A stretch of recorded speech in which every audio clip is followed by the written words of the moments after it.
We are very grateful to our sponsor this evening. More Able Than This is sponsored by the Music Department at Georgia College and State University. In addition to bachelor's degrees in music and in music therapy, including a BA plus MAT path to initial music teacher certification, GCSU offers an online master's degree in music education for certified teachers seeking to improve or expand their knowledge and skills, as well as a hybrid Master of Arts in Teaching degree for those seeking initial teacher certification in Georgia. We accept certified and licensed teachers from across the U.S., and Georgia certification is reciprocal with most other states. So don't let state boundaries deter you from applying. Apply now to start in spring or summer 2025. For more information about these degree programs, contact me at tina.holmes-davis@gcsu.edu. That's tina.holmes-davis@gcsu.edu.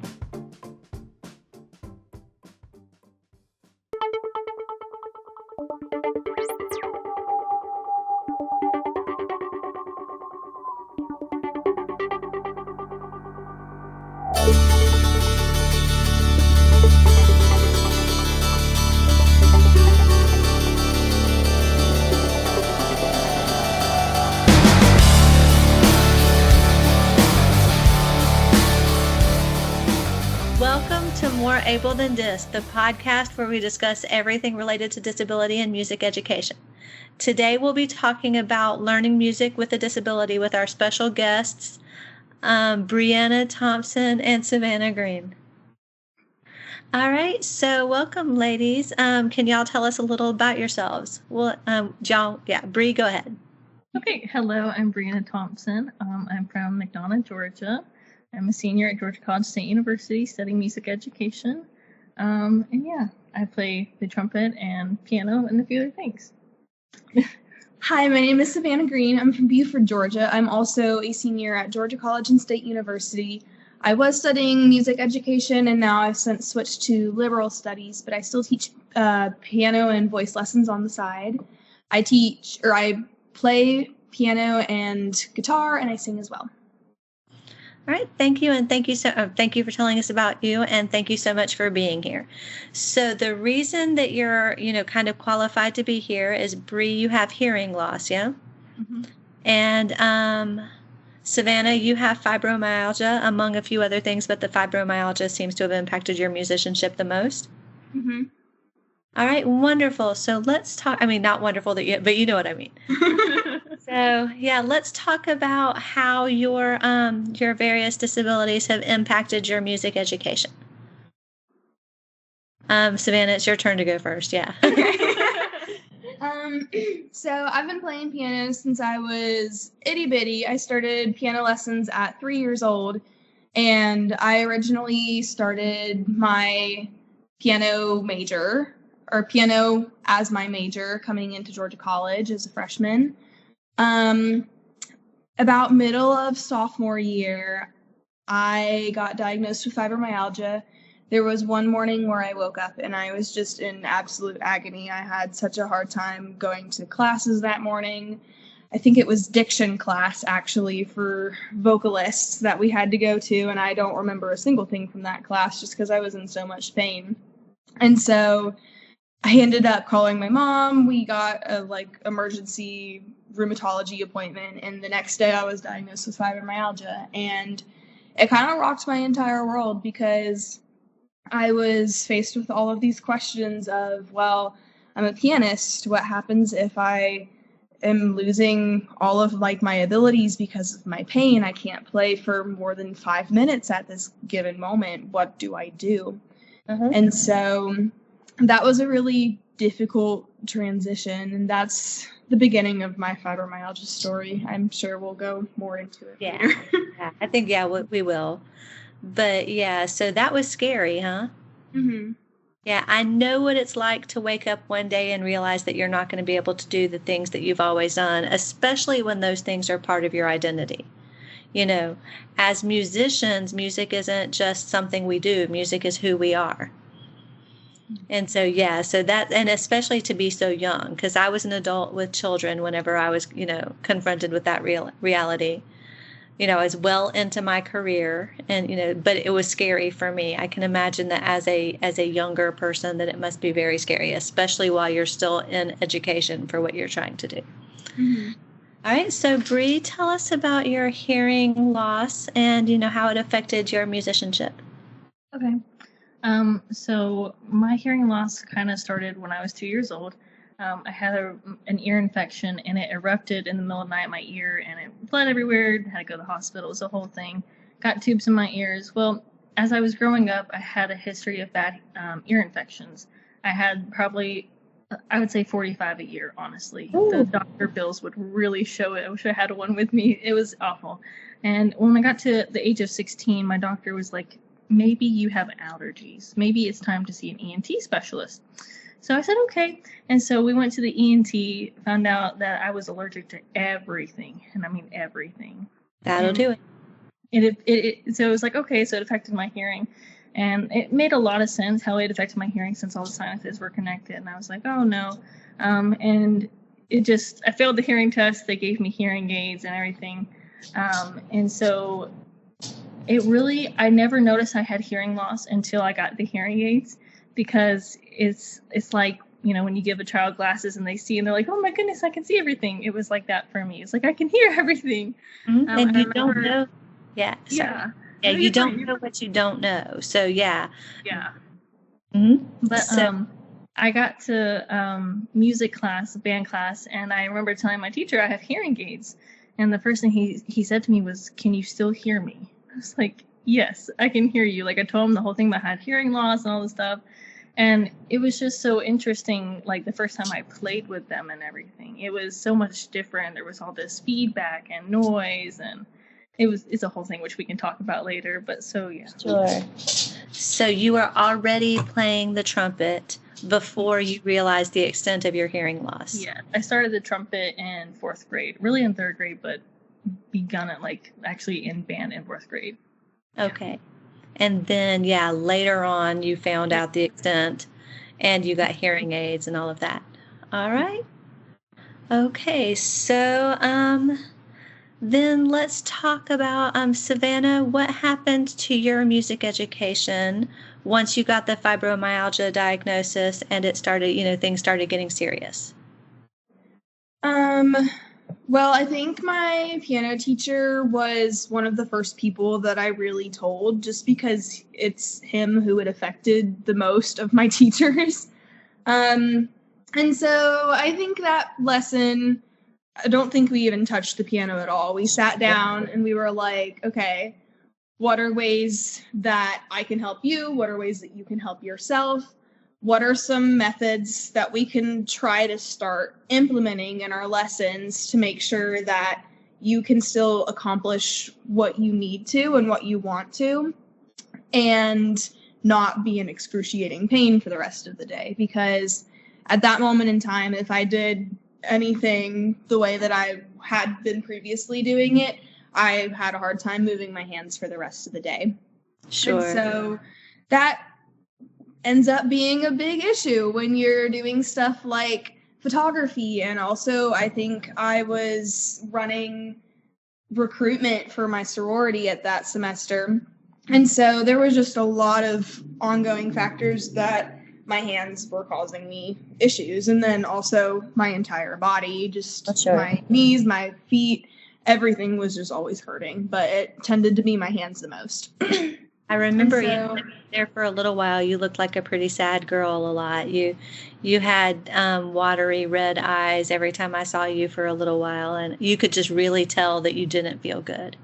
Yeah, and there are still a lot of days where I don't. My doctors have gotten me on kind of the right medication now, so it's a lot more manageable. I'm happy to say that I'm able to actually sit down and play piano for like 10 to 20 minutes every now and then. Yeah, every now and then. I can't do it 2 days in a row. That's okay. I can still do it. And so that's something that I do just in my free time, just because it brings me joy. Sure. But that piano lesson, we sat down and we talked, and bless him, he was my biggest supporter going through all of that. because he saw firsthand just how it affected me, and he did everything in his like very limited power that he could to help me feel better and not see myself as like a lost cause, losing the thing that literally identified me. And so in our lessons, we ended up doing like breaks, and this is something this is my first semester not taking lessons, but this is something that we did even up to last semester, which was it was a year and a half later at that point. But if he sees me starting to get like finicky with my hands, he'll just stop the lesson and he'll sit back in his chair and we'll just talk just about life. And so it helps me from getting overwhelmed and in my head that I can't do this. I'm a failure. I'm not doing what I'm meant to do.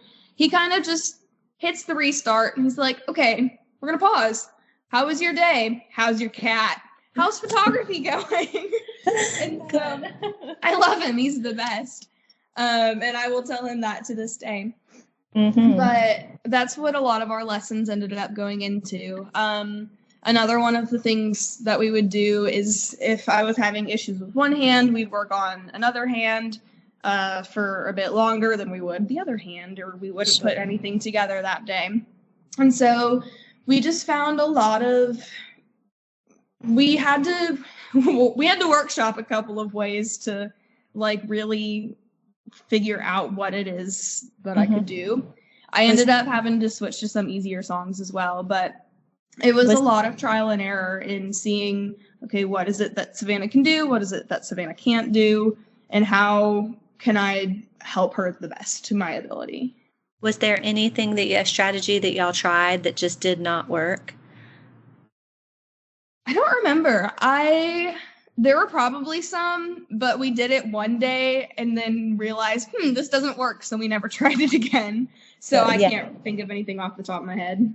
That's okay. I just want any of our listeners who are teachers to know that it's okay to try something and it doesn't work, and then you just try something else. But it sounds like Dr. Lovell was just really kind of responsive to you. And I always say, band directors tell stories because we're giving you a chop break. And so I don't think there's any difference between a band director stopping rehearsal to tell a quick story so that the band can rest for a minute and, stopping your lesson for a few minutes to give your hands a break. So, yeah. I think that's another one of those UDL things that, we can do that benefits everybody, even though it was specifically for a disabled person. Yeah. So at what point did you realize that it just wasn't going to work? I think it was that semester that I got diagnosed. Where I was academically wise in the piano world, I was able to crank out some really difficult music. In that semester, I think I started off with my one difficult song, which I still love, and I'll play the beginning of it, like the first two measures every now and then, and my friends will go, oh, look, there goes piano major, Savannah. I'm sure you've heard that. But we had to kind of really quickly dumb down my repertoire after that. And that's something that I just had a hard time with, like coping wise, because I'm like, I used to be able to do this. Yes. I used to be top of the studio, and now I can barely play like Twinkle, Twinkle, Little Star some days.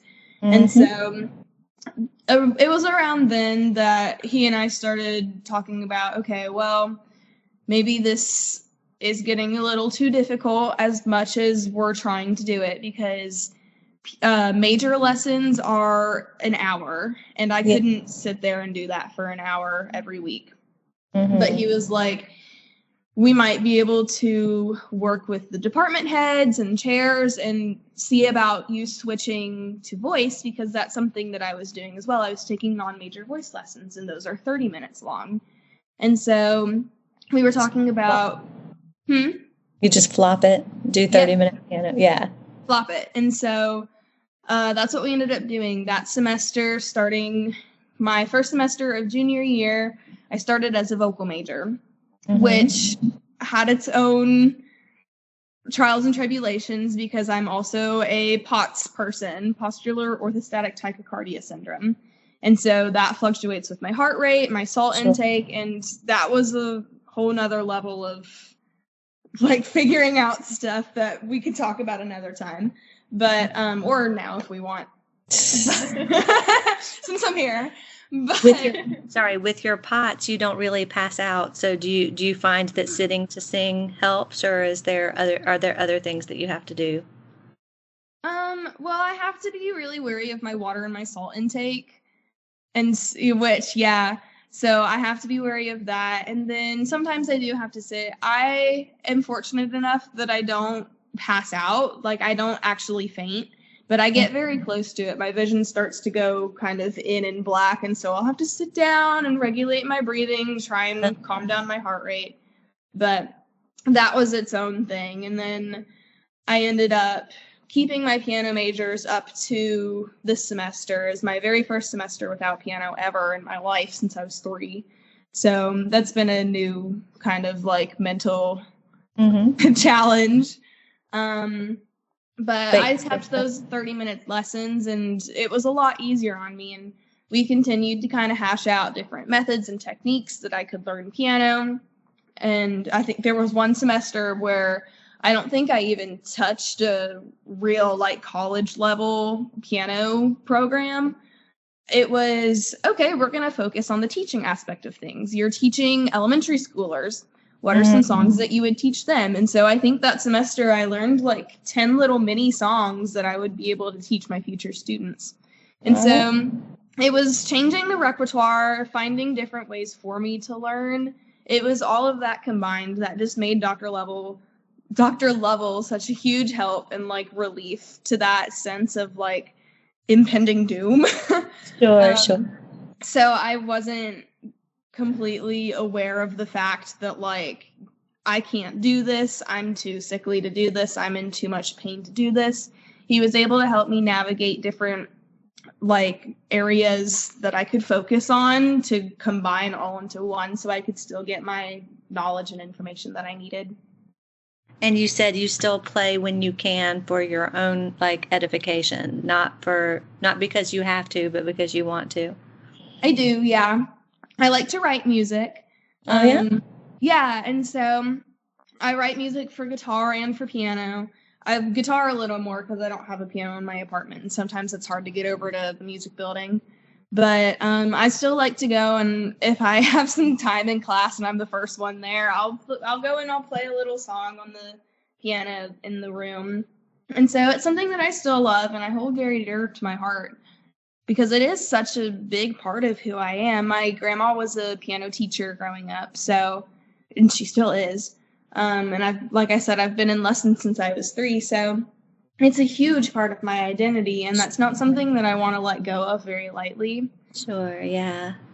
Yeah. But yeah, for me, being able to keep, even playing the one-handed clarinet and, at a greatly reduced playing level. My piece is it's Debussy, and I'm trying to remember the title, but it's the Debussy for clarinet, and I never played it because I'm not good enough to play it, and now I can't play it because it just the mechanics of what you have to do for that kind of a light French piece might be possible on the one-handed clarinet, but I can't do it. Mm-hmm. So yeah, and so that does kind of rip out a part of your soul. But on the other hand, you can kind of, at that point, you take the stress off and you can interact with the music when you want to and how you want to. Mm-hmm. So thank you for that's a lot. And I know it's been really hard for you and you're still really close to it and young. And so you're probably still processing. So yeah, thank you for sharing with us. Do you have anything? You've been very, kind of, I can't think of the word, positive about your relationship with Dr. Lovell and the way that he handled this. Is there any advice you would give to music teachers who are dealing with somebody who has, tell me again, the first one, I said it before and now I'm blank. Yeah, no, just positive relationship and how different techniques and stuff. Yeah, one thing that I would advise that I have to tell myself a lot as well is patience. Dr. Lovell had an infinite well of patience when it came to me, because especially going through a new diagnosis like that, that takes a huge mental toll. And so, yeah, even if I have days where I can do it, there's a lot of days where I don't feel motivated. I don't feel good enough to sit down at the piano and try to even attempt to do anything. I just want to kind of sit and mope, because teenagers and like early 20s, sometimes you're just moody, especially if you've got a reason to be. And And so- eventually you get scared to do it because you know it's going to hurt. Yeah, and so there was a lot of that I was dealing with. So the the first couple of lessons, I remember we didn't really touch the piano too much. He just sat and he listened, and he was great. He was there for me when I needed him to be, and he sat and he listened and he gave advice. He wanted to do everything in his power to be there and help me. Even on the days if I was just, I'm a pretty happy, upbeat person. You are. But there were some days. You are. We can confirm. there were some days where I really was not. And like, okay. Yeah, and on those days where I'm like really hard on myself, I tended to internalize and snap out at people. And there were some times that I snapped at him that I really shouldn't have. But he always just took a step back. He's like, okay, how's your cat? And so he just had the most unbounding patience that I've ever seen on a person. And I've noticed with invisible illness, there are those people who will, accuse you of putting on or making it seem worse than it is. And so I really like the fact that Dr. Lovell understood that you were doing the best you could. Mm-hmm. And please don't say names if you did, but did you encounter anybody who treated you like you were faking it? Or I don't think so. All of my teachers at Georgia College were so just understanding, and they helped me with anything that I needed. But out of all of them, he was the one to help me the most. And really, like, even if I just needed to come into his office hours and sit and talk, hey, I'm having a really hard time. I'm scared that I'm never going to be able to do this again. He'd sit there and give me a pep talk for as long as I needed it. That's wonderful. He's so sweet. He is so sweet. He's amazing. And I will forever be grateful for the love and support that he showed me through a really dark moment in my time. And throughout that entire process, I can go back and pinpoint him being the one person who I knew that I was always going to be able to rely on to help me if I needed it, to give me the support, and to always just trust me and have patience with where I was and meet me where I was. Well, and that's great. And, that's what your major professor should be able to do. And so I'm glad that he was able to do that. And, I like him. He's got whatever, and he seems to have always been that way for me. But you never know until somebody's in that position. We don't know ourselves. I get a lot of people who say that they couldn't do what I did. They couldn't bounce back from what I bounced back from, but they don't know that because they've never been tried.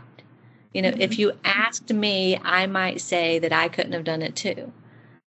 But, and there are days, and this, there are days where you don't think you can. Absolutely. All right, so Bree, tell us about how your hearing loss affected your trumpet playing in a band class, and how your teacher helped you through that. Or so like I said, when I got hearing aids when I was 16, so I was still in high school, or it might have been 17, but I was in high school, and high school is a tough time. Kids make fun of you, sometimes even teachers make fun of you.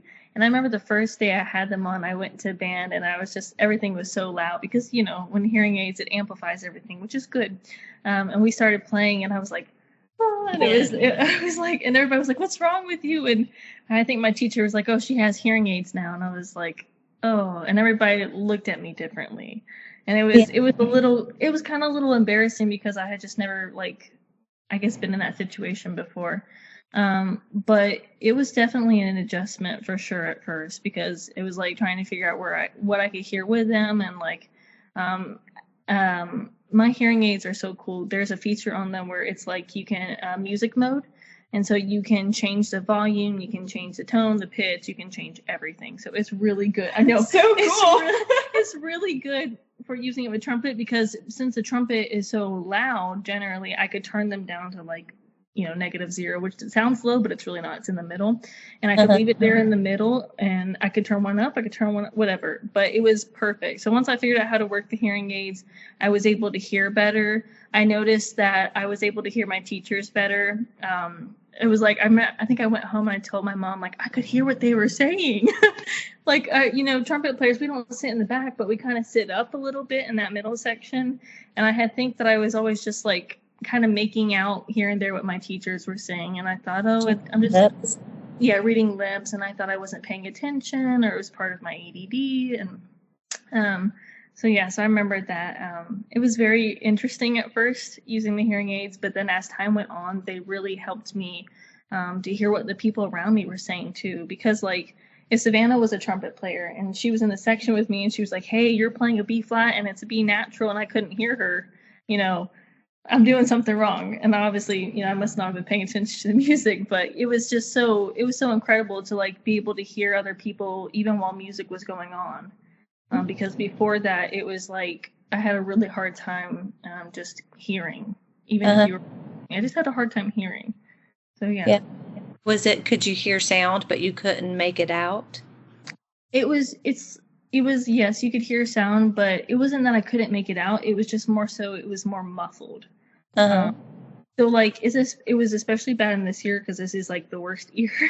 And so if you sat on this side of me, it was like I would have to ask you multiple times, what did you say? I'm sorry, what did you say? Can you speak?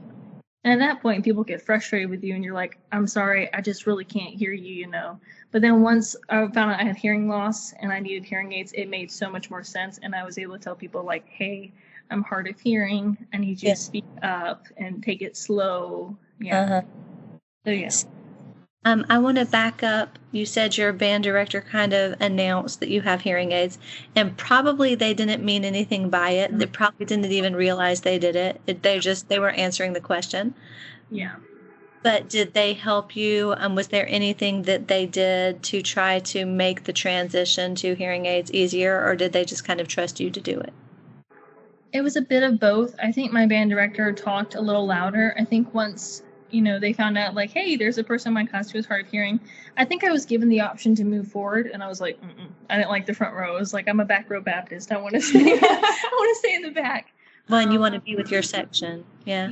Yeah. I wanted to be in my section, and so we kind of worked together like that. Or if there was something that I had missed her saying, but I heard a little bit of it, even like with the hearing aids, I asked her after class because I didn't want to like be called out and stuff. And so my band director, were always very understanding and very kind. And there wasn't a lot of people when they called me out, but it was enough for me to be like, but it's okay. Yeah. They said sorry, so yeah. Mm-hmm. Well, and people who don't know, they don't know. They don't know. And they don't mean anything. It's just matter of fact. You have hearing aids now, and they don't understand that, especially when you're a teenager, that feels othering. Mm-hmm. Because it's not everybody has hearing aids. It's just me. Yeah. So when you settled in, you said that you were able to set the hearing aids. And so like when you play in the band now, do you change the setting to play in band, or does it how do you do that? So sometimes now I leave on automatic. My hearing has gotten better over the past 4 years. I have Meniere's disease, so it fluctuates on a daily basis. So some mornings I wake up and I'm like, I can't hear my alarm, which was actually this morning.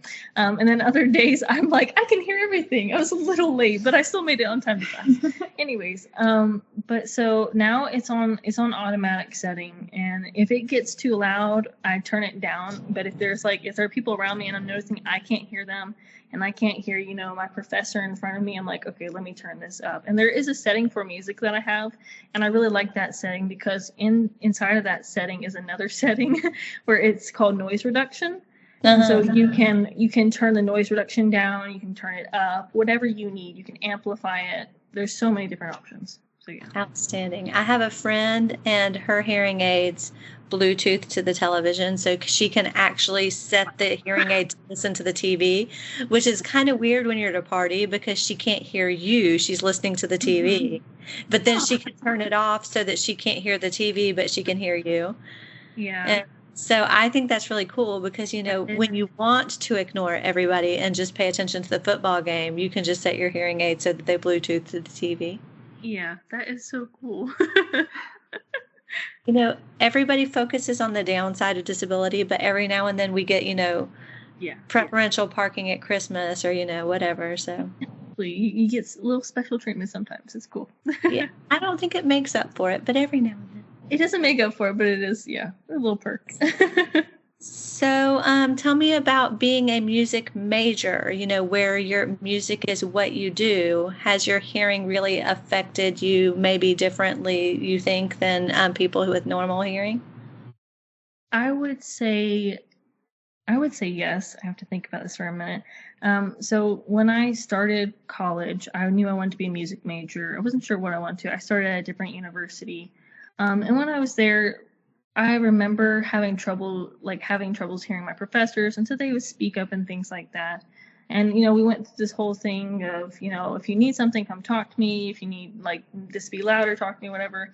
But I actually don't think it was until I got to Georgia College until I think my hearing got a little worse. It fluctuates, like I say.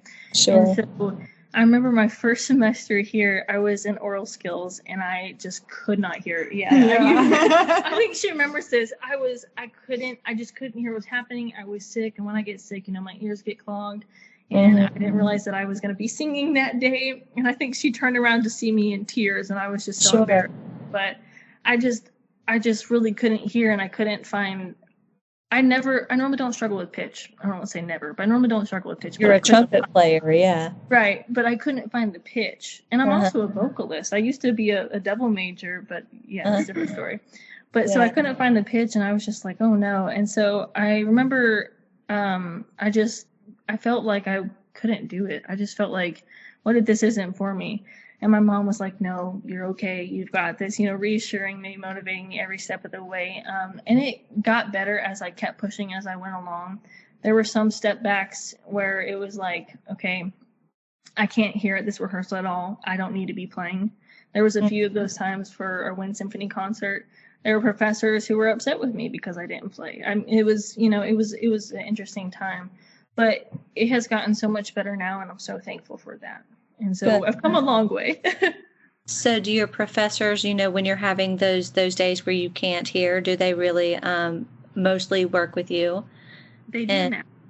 Kind of the same thing I asked Savannah, you know, given the fluctuations in your hearing, it could be easy to, you know, label you as a hypochondriac or somebody who's just trying to make it.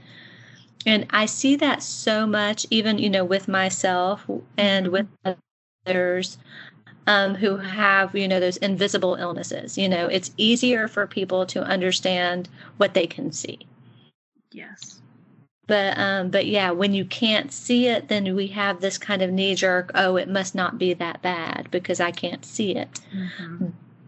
But it is, and it's worse, you know, I think for me, I won't speak for y'all help me out. It's worse for me when I'm doing things because I know people think that I'm, you know, trying to be the highlight of the show. And so then I'm scared to take care of myself because I don't want people to think I'm, you know, being some kind of way. Yeah. All right. So what would you suggest, Bree? You know, I think that hearing loss and deafness are, you know, the scariest things for music teachers because we deal with sound. But what would you suggest for music teachers, kind of as strategies when we're dealing with people who are hard of hearing? For people who are hard of hearing, I would say, one, don't single them out. You know, when you find out about their hearing situation, maybe go to them in person. somewhere where it's just, there's an adult nearby, but you know what I mean? It's just the two of y'all talking. So that way you don't embarrass a student in front of the class, even if you don't mean to, you know what I mean? But also, don't assume that your student is deaf. I think a lot of times teachers don't know about it and they just assume that, oh, you've got hearing loss, so you're deaf. But there's so many different types of hearing situations. There's hard of hearing, there's hearing loss, there's deaf, there's partial deafness, you know what I mean? It's like with blindness, there's so many different aspects to it, and not everybody has the same thing. So don't assume. And I guess don't single out. Sometimes moving students forward, like asking them if they want to be moved forward, is a good option. My teachers gave me that option. I said no, like I said, because I was just comfortable where I was. So if a student says no, I would say respect that. I mean, if you notice them having significant hearing issues, though, and it's affecting your band, then you as a teacher decide what you need to do if you need to move that student forward. But if they're comfortable and you can see that they're, doing okay, you can leave them where they are if they're like me and they want to just kind of stay put. So, yeah, that's what I would say to teachers. Very cool, yeah. Because, that's really the point of this podcast, is to help teachers deal with these things that maybe they haven't experienced, and when they show up, we need to be ready for them. We can't wait to build the ramp until there's a wheelchair user at the bottom of it. We need to have the ramp in place. Mm-hmm. All right. So, anything else? Anything very important that we need to say or that happened, your experience or anything? Either of us? Yeah. It's a free-for-all now. I mean, I'd probably just say, like, everything that Brianna just said, and patience is key. Because I know I told you my in-depth story, and I know you probably had to ask for your teachers to have a lot of patience in you as you were navigating certain areas and pathways and figuring out what was going on. So, especially if you have a student coming to you with a new disability, they're not going to be in the best mental space about that. Yeah. 100% chance they're not going to be. Coming across a disability is a hard thing to endure because that's going to affect you for the rest of your life, and they're just starting to figure that out. And they're catastrophizing everything. And this is new for us, and so we can't tell you because we don't know. Exactly. And so just establishing that trust between student and teacher and having patience with them, even if they are a student like me who straight up didn't practice for an entire semester because she was scared to. I know that I was scared to. I don't think that I ever actually told him that, hey, I'm scared to sit down at a piano. That's not something that ever got verbally told to my piano professor. But he didn't make that. Yeah, it sounds like he understood that. Yeah. He didn't make it his problem. He just gave me the utmost patience because he's like, she's going through something. Let me just be there for her. Yeah, he treated you like a person. Mm-hmm. That's good. Yeah, being treated like a person and not a problem is very important. Yes, so maybe that's another advice for teachers, as a person and not a problem. And also, I was thinking about this. If you see a student with disabilities or just in general, a student getting, bullied or made fun of or something, stand up for that student. I had a lot of students outside of music, I would say, a lot of teachers outside of music who they knew I had hearing loss and they heard the kids making fun of me and they just kind of swept it under the brushes, and it bothered me as I got older and older, because it's like kids would be like, oh, you're deaf and you can't hear anything. Ha, ha, ha, ha, ha. You hear like an old man and stuff. And that really bothered me as a teenager. It still bothers me a little now. But I'm learning, just to not take what they say and just, But when you're in high school, it's hard too. Sure. Yeah, that is really hard. Yeah, I was thinking about what you were saying about Dr. Lovell, and you never told him, but it sounds like he knew. I remember the first time I took my daughter to get to talk to a doctor about her anxiety, and she was so anxious the whole way there. She was like, Mom, they're just going to tell me that I'm making it up. They're going to, And so she gets in the back, and she said she texted me because she wanted me to take her, but she didn't want me to go with her. And she said they dimmed the lights and they put on soft music. And I was like, that's because they understand what you're doing, They got the memo. And so it sounds like Dr. Lovell knew what you were going through, and you didn't have to tell him because he could see it. Mm-hmm. Just having that awareness. Yeah. Uh-huh. And that, I think, we talk in music education courses about how everything starts with rapport and developing that relationship with our students. And so, I mean, that sounds to me like maybe an extension of that, when we know our students and we have that positive professional relationship with them, then we can be there and be supportive and on the human level as well as the musical level. Mm-hmm. All right. Wonderful. Well, anything else? I don't think so. I think we're good. All right, then this brings us to the end of our episode. Thank you to Bree and Savannah for joining us to discuss, what did I say at the beginning?